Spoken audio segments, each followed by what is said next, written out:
Mis hermanos, hoy vamos a tener una clase que se llama La Fórmula del Crecimiento. Y específicamente hablamos del crecimiento como creyentes. Dios ha diseñado una fórmula.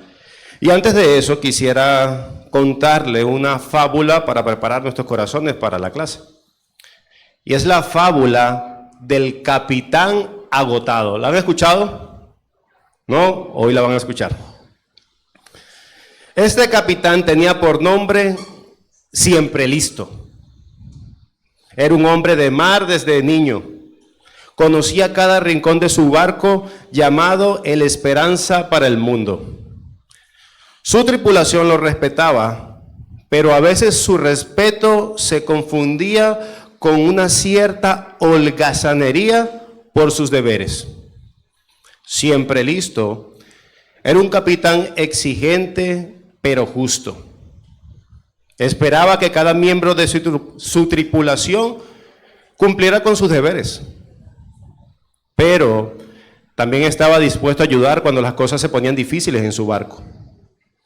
Sin embargo, con el paso del tiempo, notó algo en su equipo.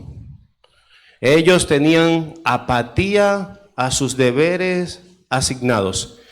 El capitán es mi amigo. Confundían la amistad con la responsabilidad que le tocaba. Los marineros, en lugar de tomar la iniciativa, esperaban que todo lo hiciera el capitán. Y lucía más o menos así. Cuando venía un problema, decían: capitán, ¿puede arreglar la vela del barco? El capitán iba: bueno, es tu responsabilidad, pero sí, yo lo hago, estoy dispuesto a ayudar. Y apenas terminaba de arreglar la vela del barco, sonaba otra vez: capitán, ¿puede ir a la enfermería a visitar al tripulante Manos Cruzadas que está enfermo? Ok, está bien, voy, claro que sí. Capitán, apenas saliendo de la enfermería, ¿podría traerme un vaso de agua, ya que está por aquí? Porque estoy sediento. ¿Es que es tan cansado descansar? Capitán, el motor está sufriendo una avería. ¿Podría usted repararlo? Capitán, capitán, capitán, capitán, capitán, capitán. Y así se iba el día. Siempre Listo, después que terminaba el día, ya no parecía tan listo. Se sentía cada vez más agotado. Era como si la tripulación lo hubiera convertido en un esclavo más que un líder. Así que descendía cada noche a su camarote a descansar, intentando reponer sus fuerzas, noche tras noche, noche tras noche. Pero hubo una noche, una tormenta terrible azotó el barco. Las olas chocaban contra el casco. Los vientos aullaban como lobos hambrientos. Siempre Listo, por supuesto. Se levantó de su cama y salió en la cubierta.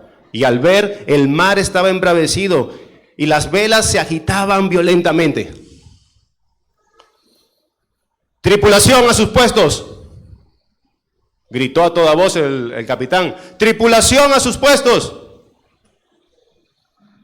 Pero nadie respondió. Los marineros estaban acurrucados en sus camarotes y escuchando la tormenta, la lluvia y el viento, y pensaron todo al mismo tiempo en sus camarotes cada uno: ¡qué terrible tormenta! ¡Qué pánico! Pero yo estoy tranquilo, porque ¿saben qué? El capitán se va a encargar de todo. Siempre Listo no tuvo más remedio que enfrentarse a la tempestad solo. Durante horas luchó con los elementos, amarró las velas, reparó las averías y trató de mantener a su barco, El Esperanza para el Mundo, a flote, él solo. Y al amanecer, la tormenta había cesado. Pero Siempre Listo estaba exhausto, agotado, y apenas se calmó la tormenta, se desplomó en la cubierta, sin fuerza para levantarse. Cuando los marineros salieron de sus camarotes, descansados, encontraron a su capitán tirado en el suelo, muerto, sin vida. Y uno se preguntaría, ¿por qué pasó esto? Y la respuesta lógica es, porque la responsabilidad que le tocaba a todos, lo hizo uno solo. Dejándolos sin capitán y ahora embarcado en un barco, válgame la redundancia, sin un rumbo aparente. El esperanza para el mundo ahora parecía ser de poca esperanza. Esta es la fábula del capitán agotado. Qué terrible historia, ¿cierto? Y hermanos, esta es una historia que podía trasladarse básicamente a todas las esferas de la vida, a las empresas, a los gobiernos, a las instituciones educativas, a las familias y a donde quiero dirigirme hoy. Incluso esto puede pasar a la institución más gloriosa de todos. ¿Cuál es? La Iglesia del Señor Jesucristo. La responsabilidad de todos, según la palabra de Dios, lo hace uno. Y estoy seguro de que si le preguntaras a un cristiano piadoso, ¿tú quieres destruir a tu iglesia local? ¿Tú quieres destruir el liderazgo? El cristiano piadoso diría, absolutamente no.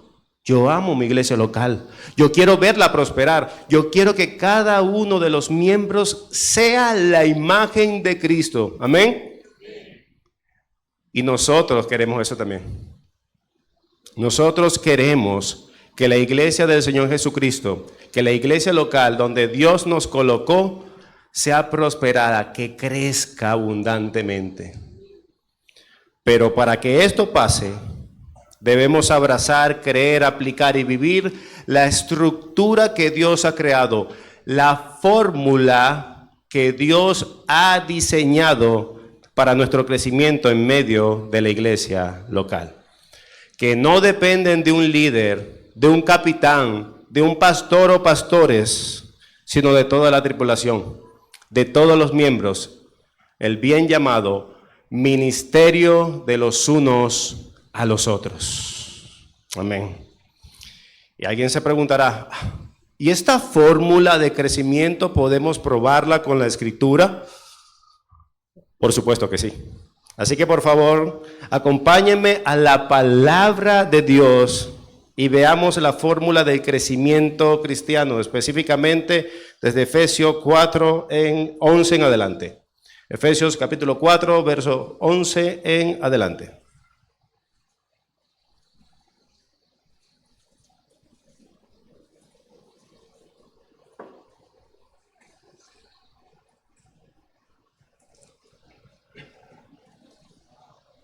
¿Están allí? Amén. Dice la palabra del Señor, Efesios 4:11. Él mismo constituyó a unos apóstoles, a otros profetas, a otros evangelistas, a otros pastores y maestros, a fin de perfeccionar a los santos para la obra del ministerio, para la edificación del cuerpo de Cristo. Y este es un texto muy conocido por nosotros esta semana, ¿cierto? Una y otra vez hemos vuelto ahí, vuelto. Decía Spurgeon que es bueno visitar muchos libros, pero debemos habitar, debemos vivir en la Escritura. Y eso es lo que vamos a hacer. Este texto, cuando se refiere a él, habla de Cristo que dio dones, regalos, tesoros en forma de hombres, apóstoles y profetas fundacionalmente para la iglesia, evangelistas, y en este caso solo vamos a enfocarnos en pastores, maestros. Y la pregunta principal, ¿para qué Dios dio pastores, maestros? Verso 12. a fin de perfeccionar a los santos para la obra del ministerio. Entonces aquí comenzamos la fórmula. Dios, en la mente de Dios, el plan de Dios, dio dones en forma de hombres, pastores y maestros, para perfeccionar a los cristianos a través de la enseñanza de la palabra de Dios, principalmente. Y permíteme utilizar esta ilustración. Ok, pastores para enseñar la palabra de Dios, así que quiero que mediten un momento en esta ilustración. Los pastores somos como una especie de mineros, comisionados por el rey, para descender a una mina llena de tesoros, pero incrustada en una montaña. Esa montaña no nos da los tesoros si no hay trabajo. Así que los pastores bajan a la mina, pican la mina, trabajan duro para extraer el tesoro de la palabra. Pero ese tesoro de la palabra simplemente es para enriquecer a los pastores o a los mineros. No, absolutamente no. Volvemos y subimos de esa mina y se lo entregamos al rey. Rey, aquí está el tesoro. Quédate una parte contigo, pero ve a mi pueblo y enriquécelo también por medio de ese tesoro. O en palabras del texto, vea a mi pueblo y perfecciónalo por medio de la palabra. Y alguien podría decir, ¿viste? Entonces todo lo hacen los pastores. Mira, ellos bajan a la mina, sacan la mina. Entonces nosotros solamente tenemos que estar aquí sentaditos escuchando la palabra de Dios. Así funciona el crecimiento de la iglesia. Solamente escuchar el tesoro de Dios. Absolutamente no. Verso 16. Y aquí voy a necesitar que me sigan. De quien todo el cuerpo, bien concertado y unido entre sí, por todas las coyunturas, ¿qué dice?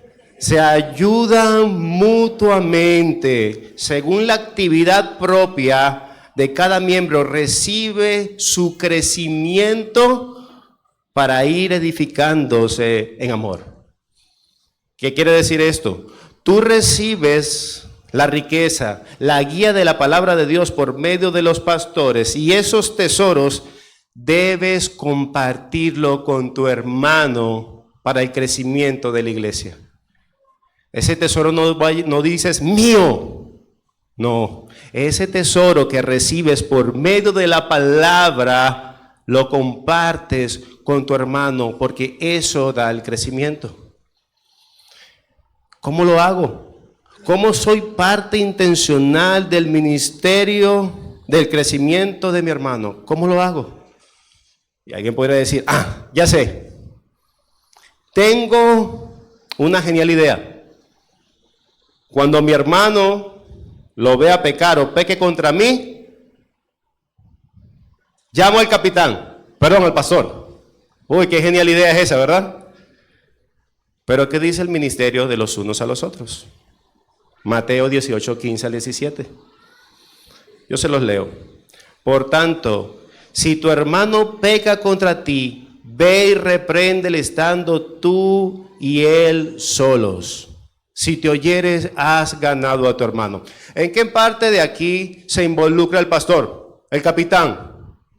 El ministerio de los unos a los otros. Nosotros tenemos la responsabilidad de que si tu hermano peca contra ti, o tú ves a tu hermano pecar, tú tienes la responsabilidad, el mandamiento delegado por Dios, acercarte a él en amor y exhortarle, animarle, corregirle.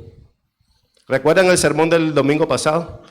Yo amo tanto a mi hermano que cuando lo veo pecar, yo no quiero que la mano de Dios esté aplastándolo. Yo quiero que él tenga una relación, una buena relación con el Dios de la palabra, con su Dios.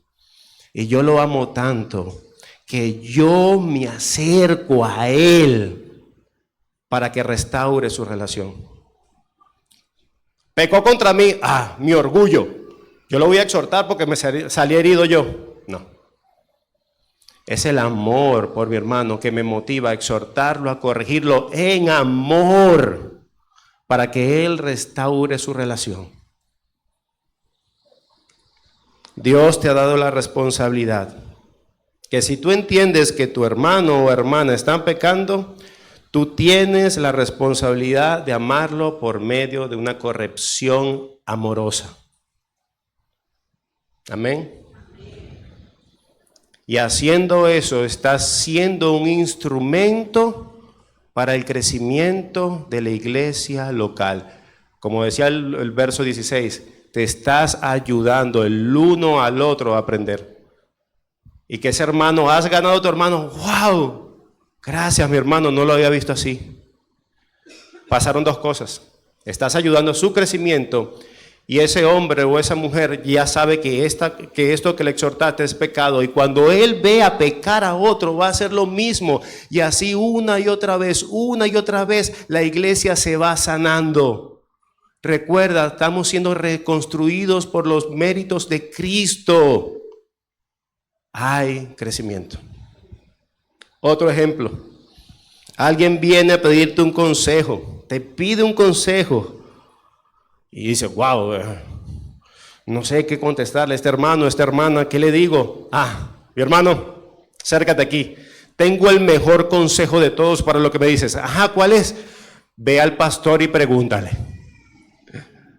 Ese es el consejo que muchos han dado. Y a veces creo que es porque tenemos miedo de dar un mal consejo, ¿cierto? Pero ¿qué tal si en vez de hacer eso, y no hay problema que se acerquen a los pastores, pero qué tal si vas con esta idea en tu mente? Voy a un hermano maduro o al pastor para que me aconseje, para yo aprender, para aconsejar a los demás. Y una vez más, el hermano que ha sido aconsejado, decir, wow, gracias mi hermano, qué buen consejo conforme a la Escritura. Dos cosas. Este hermano que vino a preguntar al pastor ya sabe aconsejar sobre determinado tema y el que fue aconsejado también ahora sabe aconsejar a otro. ¿Qué está pasando aquí? Hay un crecimiento orgánico porque realmente cuando nosotros aconsejamos conforme a la Escritura es dejar que la palabra fluya en la iglesia. Se está sanando una vez más una perspectiva bíblica de la consejería. Sé parte de la fórmula del crecimiento. Otro ejemplo.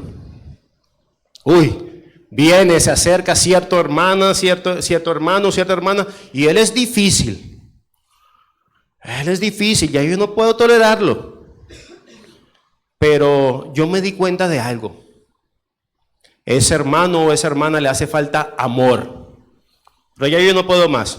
Pastor, quiero presentar a este hermano. Mira, tiene este problema. Y pastor, se lo voy a decir, yo creo que ese hermano o esa hermana le falta amor. Chao. ¿Es correcto eso? ¿Qué dice el ministerio de los unos a los otros? ¿Qué dice? Juan 13:14. Un mandamiento nuevo os doy, que os améis los unos a los otros, como os he amado, que también os améis los unos con los otros. Mira, varios recitaron la palabra. ¡Qué bueno! ¿Ve que si pueden aconsejar? Si tienen el conocimiento, si están abundando en la palabra. Como dice Colosenses 3:16, que habite entre ustedes la palabra de Cristo con toda riqueza. Instrúyanse y aconséjense unos a los otros. ¿Ve que si pueden? Un nuevo mandamiento os doy, que os améis unos a otros, como yo los he amado. Y la pregunta es esta: ¿cómo Cristo nos ama? Él nos ama incondicionalmente, Romanos 5, con sacrificio, 2 Corintios 5, con perdón, Efesios 4, eternamente, Romanos 8, y la cúspide del amor tan grande, 1 de Pedro, Cristo nos amó hasta la muerte. Así tú tienes que amar a tu hermano. Incondicionalmente, con sacrificio, con perdón, eternamente y hasta la muerte. ¿Cuánto hemos amado así yo creo que esta es una de las cosas que tenemos que arrepentirnos más. Porque Cristo no nos pide que amemos perfectamente, pero sí que sinceramente. ¿Cómo has lidiado esta semana con ese amor para con tu hermano? ¿Lo has amado así? Ahorita no tengo tiempo. No, después. Mi reino primero. Y quiero dejar claro, porque algunos pueden pensar aquí, este es el texto que me gusta. Están escuchando, yo se lo he dicho a varios, amen, así, profundamente hasta la muerte. Mira, yo estoy aquí en una esquinita y pasan por el frente de mí, no me aman. Están violando el mandamiento de Dios. Pero eso no es lo que dice la palabra de Dios. La palabra de Dios no dice, espera que te amen. No, yo creo que eso es un mandamiento de Satanás. Espera que te amen intensamente. No, ve tú y ama. Ve tú y ama. Ese es el mandamiento de la palabra de Dios. No esperes ser amado. Ve tú y ama. Decía un hombre del Señor que vino a su mente en su iglesia y él decía, aquí no hay oración, aquí no oran en esta iglesia. Y es como estuviese meditando en la palabra, dice, ¿y tú oras? Si el Señor puso eso en tu corazón, aquí no aman, moldea el amor entonces. Ama tú primero. Ese es el ministerio de los unos a los otros. Así que mi hermano, mi hermana, no espera que te amen. Tú ama. Y ahora podemos decir, ok, ya entendí. Los pastores nos equipan con la palabra de Dios para que nosotros la apliquemos o apliquemos los mandamientos de Dios los unos a los otros. Y aquí de manera gráfica lo vamos a observar. Lámina 1, por favor. Esta es la fórmula del crecimiento. Dios, que es rico en misericordia, el tesoro de tesoros, le da a los pastores a la iglesia, y quiero dejar claro aquí, los pastores no son superhombres, no somos superhombres para ser idolatrados, no, simplemente esto viene de la mente de Dios que levantó pecadores salvados por gracia para cumplir su plan.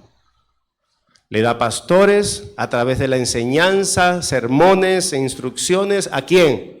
A la iglesia local, al ministerio de los unos a los otros. Y teniendo todos esos recursos, todas esas riquezas que reciben a través de la enseñanza, ¿cómo se reparte eso en la iglesia? Ahí vemos grupos pequeños, discipulado, corrección, compañerismo, consejos, discipulándose unos a los otros. Todo lo que reciben, absolutamente todo lo que reciben a través de la palabra de Dios se dispersa en la iglesia para que todos seamos ricos, perfeccionados en Cristo. Y haciendo todo eso, ¿qué vemos en la última parte? ¿Qué ocurre cuando todo eso pasa?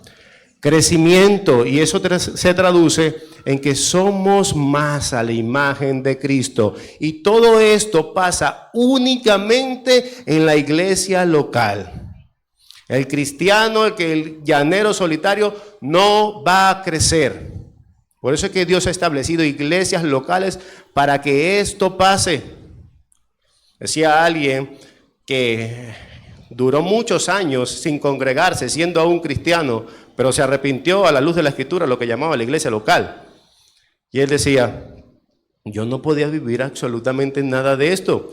En mi casa yo era el más santo porque vivía yo solo. Claro, y es así. Cuando alguien te confronta, hermano, hermana, tú eres orgulloso. Wow, y siendo sincero, yo nunca lo había visto así. Claro, no te estabas exponiendo a la realidad. Hermano, tú puedes mejorar en tu vida devocional. ¿Cómo? Si yo oro hasta 5 minutos. Pero un hermano dice, yo no creo que tengas una buena vida devocional. Mira, yo he leído la Biblia, un montón de veces, hasta una vez en mi vida. Y a veces la leo. ¿Cómo sabemos cuáles son los patrones correctos? ¿Cómo crecemos? ¿Cómo nos animamos? ¿Cómo somos exhortados? es a través y por medio de la iglesia local. Dios ha diseñado esta fórmula para tu crecimiento y el mío, y solo esto ocurre en medio de la iglesia local.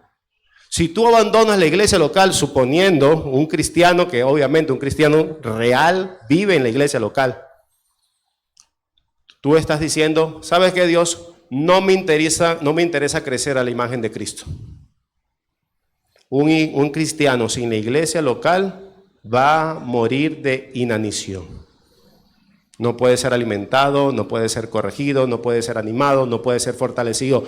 No puede. Un cristiano sin iglesia local es un ejemplo que realmente, bíblicamente, no existe ni existirá.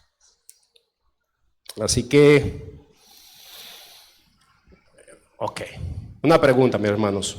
Entonces quiere decir que si nos corregimos a los hermanos que estén en pecado, aconsejamos a los que necesiten consejo y amamos a nuestros hermanos, si cumplimos estas tres cosas, ¿cumplimos completamente con el ministerio de los unos a los otros? Yo te diría, sí, pero no. Porque estos tres ejemplos son un atismo, son un pequeño escalón para vivir de todo el ministerio de los unos a los otros, que es muy abundante y rico. Y te lo voy a demostrar el alcance de este ministerio, la segunda lámina. Ese es el alcance del ministerio. ¿Qué dice? Oren uno por los otros, tengan comunión los unos con los otros, estimúlense al amor y las buenas obras, no hablen mal los unos con los otros, no se quejen los unos contra los otros, sean de un mismo sentir, pongan sus vidas por los hermanos, restáurense los unos a los otros, sopórtense los unos a los otros, no se mientan los unos a los otros, disipúlense y enséñense los unos a los otros, agraden a su prójimo, acéptense los unos a los otros, sufran los unos a los otros y gócense los unos a los otros. Y puedo seguir. Si tú desechas el ministerio de los unos a los otros, tú estás desechando el crecimiento y estás desechando a Cristo. La fórmula que Dios ha dado para tu crecimiento es por medio de la iglesia local. Eso es una responsabilidad que cada uno de los cristianos tenemos que vivir. Así que aquí vienen varias preguntas. ¿Tú quieres ser fiel a Cristo? Nada más lo que hay delante. ¿Tú quieres ser fiel a Cristo? ¿Tú quieres crecimiento en tu iglesia local? Pues cumple el ministerio de los unos a los otros. No permitas que tu iglesia local se convierta en la fábula del capitán agotado y termine siendo la iglesia local, la cual es la esperanza para el mundo, termine siendo una iglesia sin esperanza para el mundo. Qué responsabilidad, ¿cierto? Así que esto no se trata del líder solamente.